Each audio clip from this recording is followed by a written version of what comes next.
A short time ago, I ordered the United States Armed Forces to launch precision strikes on targets associated with the chemical weapons capabilities of Syrian dictator Bashar al-Assad.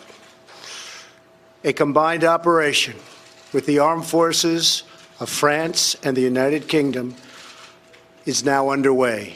We thank them both. Tonight, I want to speak with you about why we have taken this action. 1 year ago, Assad launched a savage chemical weapons attack against his own innocent people. The United States responded with 58 missile strikes that destroyed 20% of the Syrian Air Force. Last Saturday, the Assad regime again deployed chemical weapons to slaughter innocent civilians, this time in the town of Douma, near the Syrian capital of Damascus.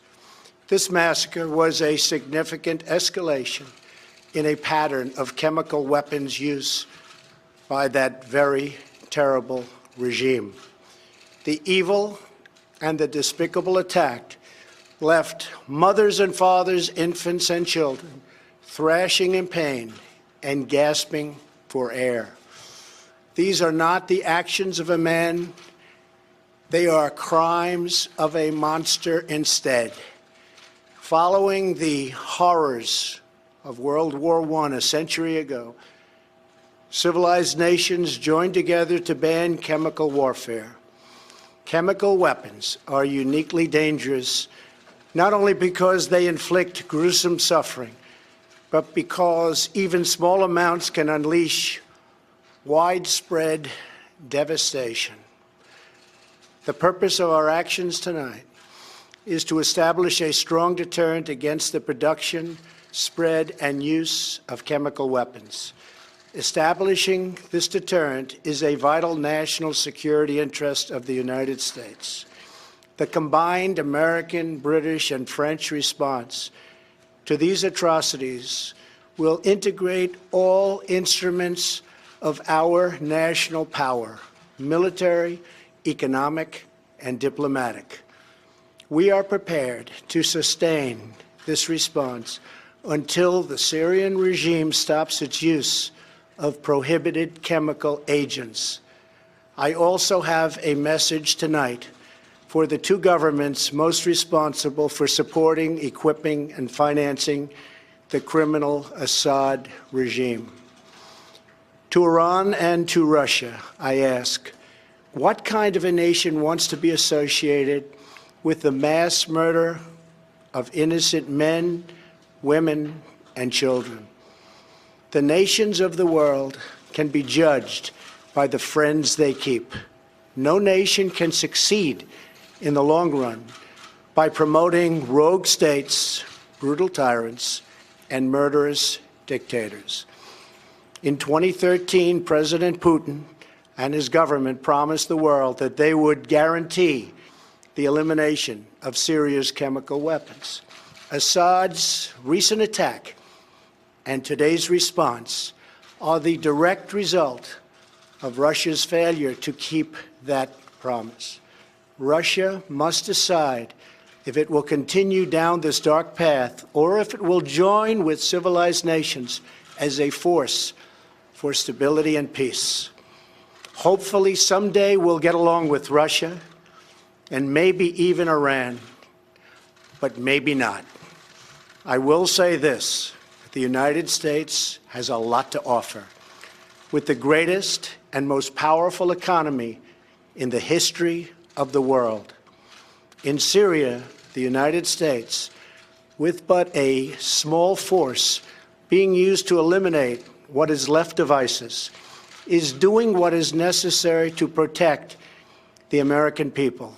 Over the last year, nearly 100% of the territory once controlled by the so-called ISIS Caliphate in Syria and Iraq has been liberated and eliminated. The United States has also rebuilt our friendships across the Middle East.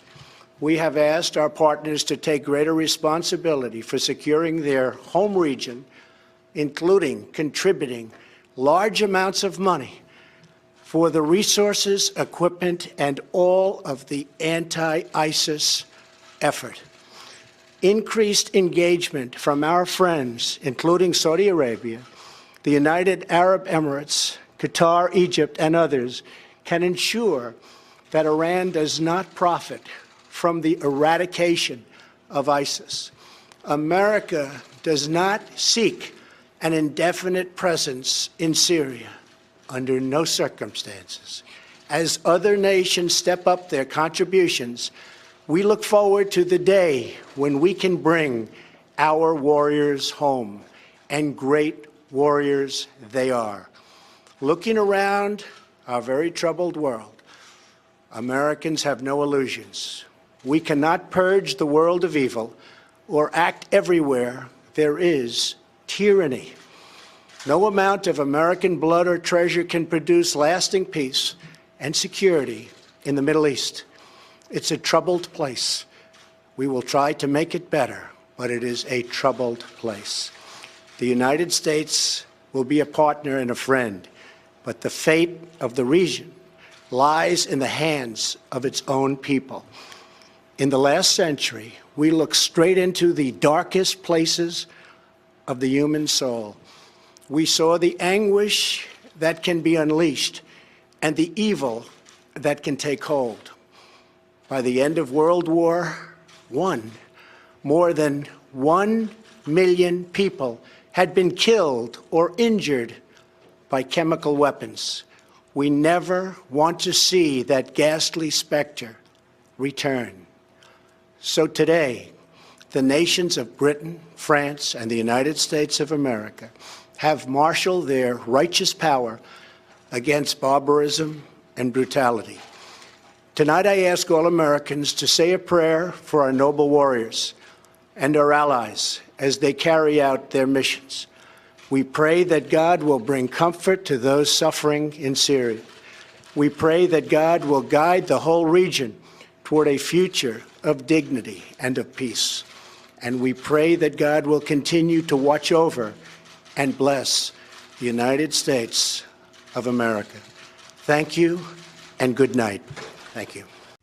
Hey, NBC News viewers, thanks for checking out our YouTube channel. Subscribe by clicking on that button down here and click on any of the videos over here to watch the latest interviews, show highlights, and digital exclusives. Thanks for watching.